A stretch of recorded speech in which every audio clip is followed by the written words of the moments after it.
A nation divided over abortion and the Capitol attack. We have to codify Roe v. Wade in the law. And if the filibuster gets in the way, it should be, we provide an exception. Democrats grapple with the fallout from the Supreme Court decision to overturn the federal right to abortion. But ahead of the midterms, they are hoping to mobilize voters around the issue. They're more focused on taxpayer-funded abortions than they are lower costs for oil, for natural gas, for basic energy. Meanwhile, Republicans celebrate the end of Roe and try to refocus on inflation and rising prices. Plus, I don't effing care that they have weapons. They're not here to hurt me. Let my people in. A former White House aide makes shocking allegations about what former President Trump said and did on January 6th. I remember Pat saying they're literally calling for the vice president to be effing hung. And Mark had responded something to the effect of, "You heard him, Pat. He thinks Mike deserves it." And faces pushback about her accusations. Next.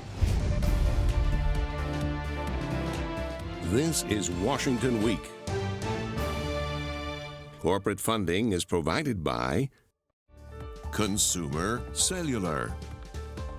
Additional funding is provided by Koo and Patricia Ewens with the Ewen Foundation, committed to bridging cultural differences in our communities. Sandra and Carl DeLay Magnuson, Rose Herschel and Andy Shreves, Robert and Susan Rosenbaum, the Corporation for Public Broadcasting, and by contributions to your PBS station from viewers like you. Thank you. Once again from Washington, moderator Yamiche Alcindor. Good evening and welcome to Washington Week. It's been a week since the Supreme Court handed down its historic decision, striking down Roe v. Wade and ending the constitutional right to an abortion. Across the country, supporters of abortion rights are continuing to take to the streets in protest. They and Democratic lawmakers argue the decision threatens the lives of women and will lead to other rights being taken away. Republicans, though, are condemning the protests. Here's what Senator Lindsey Graham of South Carolina had to say. When Roe came out, we didn't burn down the Capitol as conservatives. We didn't go to liberal justices' homes and try to intimidate them. The radical left are constitutional anarchists. They're literally trying to change this country from top to bottom. But on Wednesday, I interviewed former Secretary of State Hillary Clinton. She expressed her outrage over the court's ruling. It's the most arrogant misreading of history and law that you could ever find. It is so narrow and baseless. It was not only ignorant, but almost dismissive to the point of contempt for women's lives and women's choices. As all this plays out, on Thursday, President Biden called the ruling, quote, destabilizing. The first and foremost thing we should do is make it clear how outrageous this decision was and how much it impacts not just on a woman's right to choose, which is a critical piece, but on privacy generally. The president also said he supports changing the Senate filibuster rules to codify privacy and abortion rights into federal law. But Democrats in Congress do not have the votes to do it. Joining me tonight to discuss this and more, Peter Baker, Chief White House Correspondent for the New York Times. And joining me here in studio, Tia Mitchell, Washington Correspondent for the Atlanta Journal-Constitution, and Pete Williams, a longtime Justice Correspondent for NBC News. So Pete, of course I have to start with you. You've been covering the Supreme Court and all over this. We got to see a little bit about what a post-Roe America might look like this week. What stands out to you based on your reporting, given the fact that there are trigger laws and state bans already going into effect? So what's happening in the states is we know the Supreme Court says the federal Constitution doesn't provide a right to abortion. So now the question is, do state constitutions provide the right that the federal one doesn't? And we're seeing lawsuits attacking two things. The trigger laws that were put in place while Roe was in effect that said once Roe is struck down, then abortion is banned. And then secondly, a set of laws that were on the books before Roe was decided by the Supreme Court that have just been sitting there sort of idling, now coming back to life. And the difference between the federal Constitution and the state constitutions is this. There is no explicit right to privacy in the U.S. Constitution. And in a sense, that's sort of what the Roe controversy is all about. But many of these state constitutions actually use the P word. They actually say that state constitutions guarantee a right to privacy. For example, in Florida, in Texas, in Utah, there's discussion about parental rights, family rights, personal autonomy. So we've got 13 lawsuits now pending in the state courts that basically try to say either the trigger laws or these pre-Roe bans are unconstitutional under the state constitutions. Well, of course, as all of that sort of legalese is happening, I want to put up a map for people showing where things stand. Already, we have a dozen states that have banned access to the procedure in all or most cases. Given these new legal battles, the other thing that I've been thinking about and wanting to ask you is what's the sort of reality on the ground for medical providers, for women? Where do they stand as all these legal battles are happening? It's very confusing because it's quite, the bare bones of it are obvious. Doctors can't perform abortions.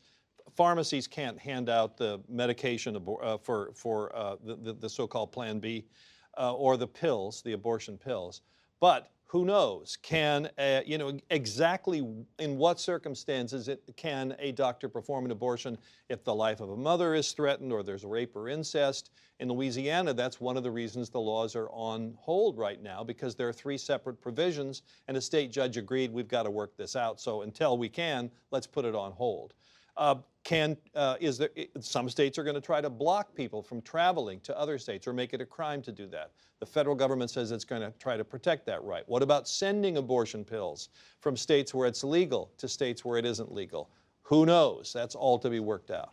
And as really Pete lays out this confusing legal strategy and sort of the confusing legal battles. Tia, I want to come to you because I interviewed former Secretary of State Hillary Clinton, who really said Democrats need to get mobilized against this. They need to really figure out how to push back on this. But she also said she's not certain when abortion rights, if at all, could be restored. What's your sense of the Democratic strategy and the Republican strategy as this is playing out? You know, my sense is that the Democrats don't really have a clear strategy for how to overcome what the Supreme Court has done, because we know that the filibuster is the barrier in Congress. President Biden has said Congress should pass a law that protects the right to abortion access, but you need 10 Senate Republicans right now, and they don't seem to have the votes. And yes, President Biden has said carve out the filibuster so that Democrats can do it alone, but Democrats don't have the votes for that either. And it seems like on the Republican side, their strategy is sit back and let the states decide, knowing that there are so many states, as you just showed on that map, that are ready to restrict or prohibit abortions altogether. So it allows the Republicans to kind of claim these wins without having to do anything at the federal level. And Peter, what Tia just broke down is really about the fact that Democrats do not have the votes, right? She said that more than once, and that is in some ways the thesis of what's going on with the Democrats in terms of their issues there. What are you hearing about the White House strategy, the president's thinking about this week? Well, I think that the president is in a bad position in the sense that he will be remembered as the president who was presiding at the time that a woman's right to access to abortion is rescinded, and yet will not satisfy the progressives in his own party with an aggressive enough stance, what they believe is an aggressive enough stance in response to that. And that's because, of course, Joe Biden isn't going to go as far as the left wants him to go. They would like him, some of them would like him to pack the court, add more justices, for instance, to do things, in terms of ruling that the FDA can supersede state abortion laws in the case of medicinal abortion pills, things that they have not, so far at least, been willing to do. And I think that that is a tension point. That's why you saw him come out this week and say clearly he did think it was okay, in fact, necessary to get rid of the filibuster for Roe v. Wade, even though, as Tia said, there aren't the votes to do that even now as he speaks. And what the argument he's going to do is take this into the fall. You heard him in that clip you played, Yamiche, say it's not just about abortion, it's about privacy. And the argument the White House is going to make come in the midterm elections is this isn't just about abortion. You may or may not be comfortable with abortion, but it is about a broader spectrum of rights and a broader issue of extremism. And they're going to try to make it the case that the other side is so extreme that it's not only taking away your right to access to abortion, but it might take away your right to contraception. It might, rescind same-sex marriage and all these other things. That's why he said the word privacy today, because he would like to emphasize this is a broader threat. Even though Justice Alito, and Pete knows this better than I do, tried to make clear in his majority opinion that that's not where the court is headed, Justice Thomas gave them enough ammunition by saying it would be where he would like to go in his own personal opinion. And I want to also ask you about something, Peter. I want to, if you can, give us just a quick history lesson about when Democrats did have the votes, possibly when they were controlling the presidency and the House and the Senate in the 1990s, early 2000s. Why didn't they codify, or why couldn't they codify Roe v. Wade and abortion rights then? Because there's been a lot of questions about that I've been hearing from voters. Yeah, it's a great question, because in fact, you wouldn't be relying on the Supreme Court if there was a national law. You wouldn't have to wait for a court to reinterpret the Constitution if the law of the land passed by Congress and signed by a president said that there is a national right to abortion. But you're right, the Democrats had opportunities, had moments when they had enough control of the Congress and the presidency to do it. They didn't. In the 90s, I think the issue was partly was the Democrats themselves were more diverse on the issue of abortion. They were more anti-abortion Democrats back then who would have found a vote like that very uncomfortable, would have voted against it, in fact, and were from districts that were pretty rural or pretty conservative and were not in that vein. Today, the Democrats and Republicans are much more homogenous on this. Republicans are almost entirely anti-abortion. The Democrats are almost entirely pro-abortion rights. And so you could have that vote, but they don't have the votes. The last chance they had was Obama's first term, when they did for a moment, for about a year, had 60 votes in the Senate. They didn't choose to do it because they felt like they had a lot of other things to do. They had the economy to rescue. They had climate change. They had immigration. And they didn't perceive the threat from the Supreme Court to be very real at that time. And that list of issues and challenges really still mirrors a lot of the stuff that's on their agenda now. Pete, I want to come back to you. How might this ruling impact other rights like same-sex marriage, voting rights, even affirmative action if it's the next term? Well, it depends on which part of the Supreme Court ruling you read. The logic of the court's ruling was there is no constitutional right to abortion because it's not enumerated, it's not spelled out in the Constitution, and in order to find unenumerated rights, you have to look at whether something is deeply rooted in history, tradition, and essential to the concept of ordered liberty. That's what the court said.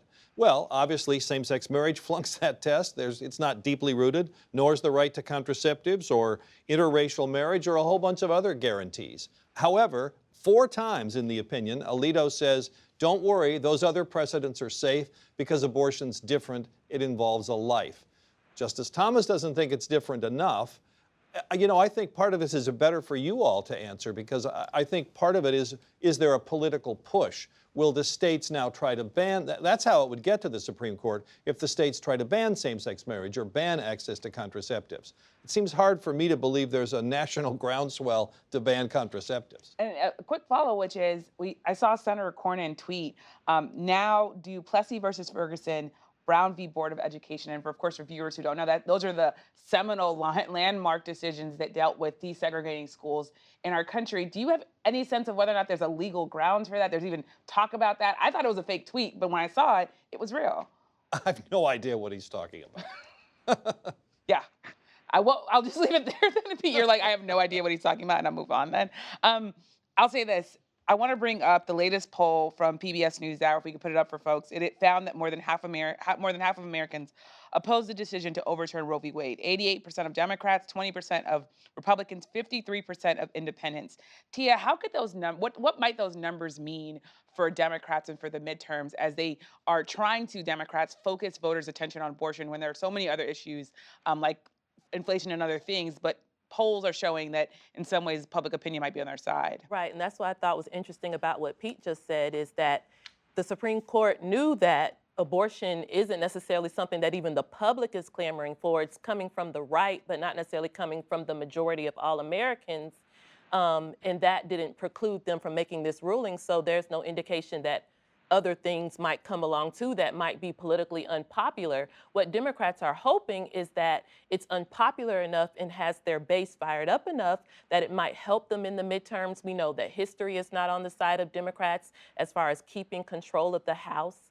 And they're hoping that this issue is enough to motivate people, especially those independents who we know can swing a lot of votes in a lot of states, to perhaps keep more Democrats, help them pick up some seats, and perhaps keep that majority. It's still a long shot for them, but they're hoping this is an issue, knowing that the economy is bringing them down. President Biden's approval ratings are bringing them down. They hope abortion might be a winning issue for them. And we could talk a lot more about this topic, but this was one of those weeks where there was just news and news and more news. So what also happened this week was a surprise January 6th committee hearing. It had some of the most explosive testimony yet. Former White House aide Cassidy Hutchinson testified that former President Trump demanded armed protesters be allowed into his January 6th rally and that Trump insisted on joining the crowd at the Capitol. She also said that former President Trump grabbed the neck of a Secret Service agent and the steering wheel of his presidential vehicle when he was told it was too dangerous to go to the Capitol. But some have pushed back on parts of her story, and many Republicans have dismissed her words as hearsay. Meanwhile, new insights from Hutchinson about former White House Chief of Staff Pat Cipollone and former Chief of Staff Mark Meadows may have opened up a whole new lane in the investigation. I remember Pat saying to him something to the effect of, "The rioters have gotten to the Capitol, Mark. We need to go down and see the president now." And Mark looked up at him and said, "He doesn't want to do anything, Pat."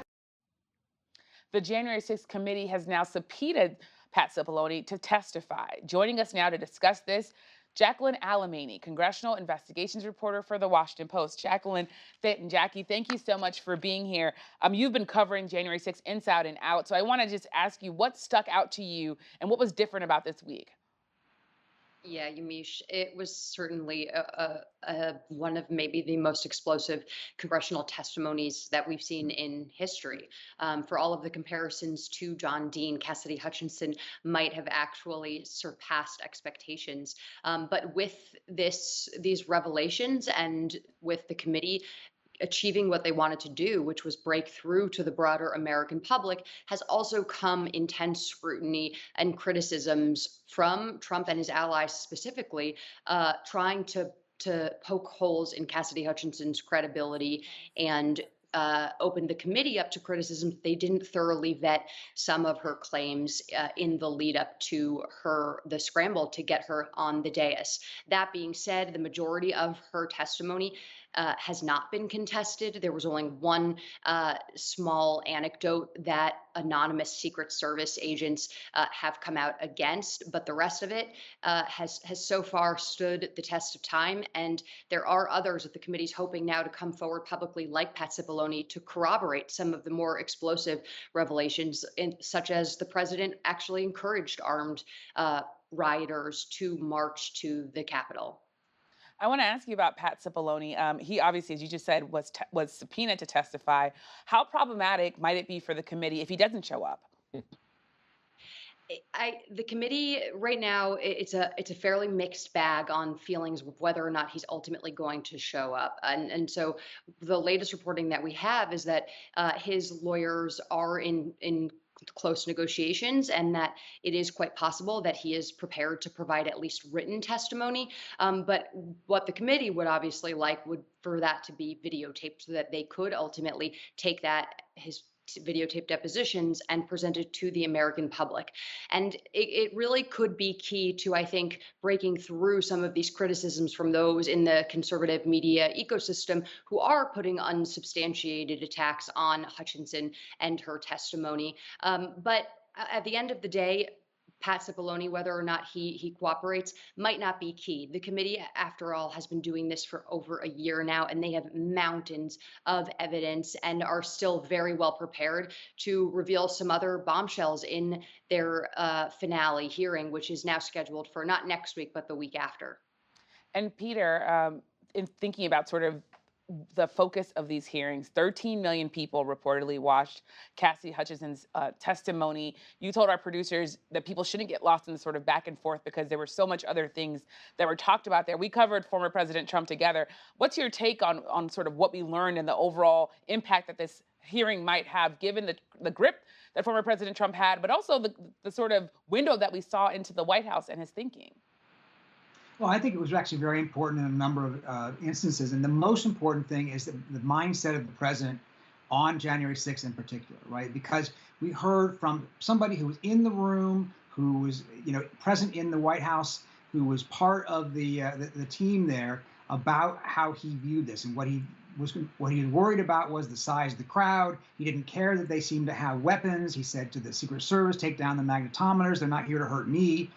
And then he wanted to go to the Capitol himself and lead this crowd that he knew was armed, at least in some cases, with weapons, in order to try to disrupt the transfer of power. And while we may not know exactly what lunging or he didn't do in the Secret Service vehicle, what the Secret Service has confirmed, even as Jackie rightly points out, they're anonymously denying that aspect of it. What they have confirmed is that he did get angry at them and try to get them to take him to the Capitol, and they refused to do it. So this mindset, I think, kind of dispels some of the defense that the president had been mounting in recent weeks, or his allies had, that, his state of mind wasn't such that you could say he knew that he was going to unleash a violent crowd. He or she is providing testimony suggesting the opposite, that he knew the crowd was potentially violent, that he knew and he encouraged it, and he wanted to join them up there. I think that's the thing you've heard a lot of lawyers say this week, including some conservatives, that is, to use the words that a former Ken Starr prosecutor said, a smoking gun. And talking about a smoking gun and sort of just the significance of this hearing, former President Trump was out attacking Cassidy Hutchinson in real time on Truth Social, which is his social media platform. Tia, you, of course, have been to all the hearings. You were also trapped with a group of lawmakers during the Capitol riot. What's your take on the impact of these hearings and the significance of it, given that you, of course, are talking to lawmakers about it as well? Yeah, I think the impact of the hearings are to lay out not just what happened, but they're trying to connect the dots that the violence on January 6th was fed into by Trump and his allies, and that they knew that what happened, that deadly riot, was a possibility based on their rhetoric. And so the committee has laid that out and talked about the pressure campaign on officials and talked about the people who were at home feeding into the misinformation and disinformation, felt compelled by the former president to come to Washington on January 6th. And again, the committee is only kind of fact-finding, and they're presenting a case. But what they're hoping is that the result is some charges by entities that do have the power to bring charges against former President Trump or his allies. And that is what remains to be seen.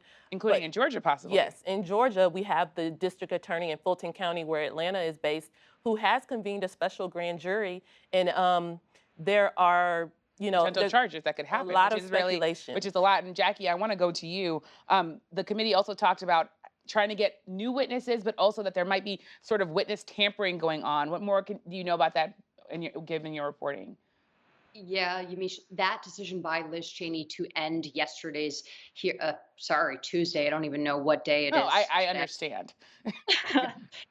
Was very deliberate by the committee. They put up those two messages that were communicated to Cassidy Hutchinson from those in Trump's allies to try to intimidate her from ultimately cooperating with the committee and being truthful and disclosing the details that she provided. And in doing that, I think what we're actually seeing is that intimidation campaign continue, and also signify that others who do come forward should know that the committee sort of almost in a way has their back and is prepared to potentially prosecute those who continue to try to discourage those from coming forward. And I think what's really interesting, actually, is that this is all representative of a pattern that we've seen really over the 4 years of the Trump White House, and that has continued past the Trump presidency. And it has ultimately allowed the former president to keep this tight grip over his supporters and prevent a lot of them from coming forward to the committee and helping with the investigation. And it's remarkable that while that is going on, Benny Thompson was making an appeal to other witnesses, saying if you suddenly remember something or you want to come forward, he said, please, or that you won't previously have, or if you discover some courage, I'm reading, you had hidden away somewhere, you should come before the committee. So a lot to talk about there. Well, thank you so much to the panel for sharing your reporting.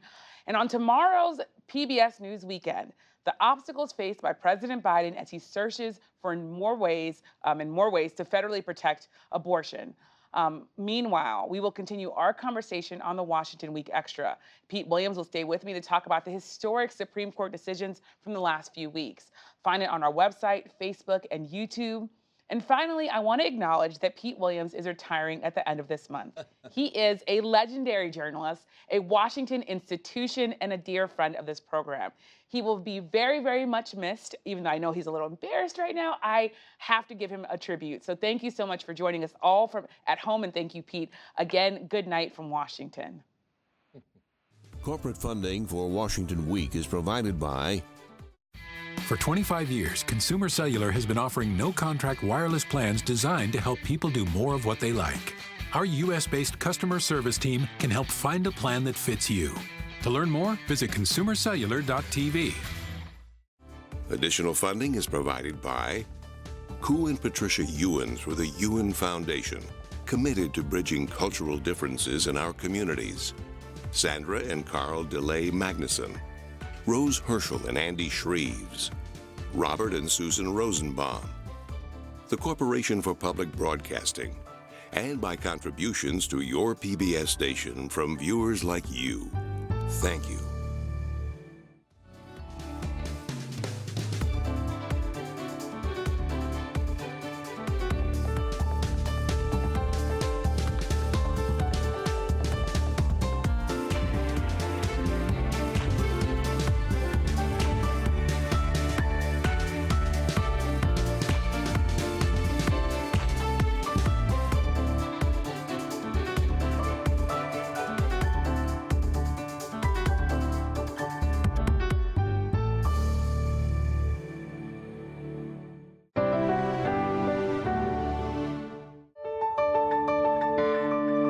You're watching PBS.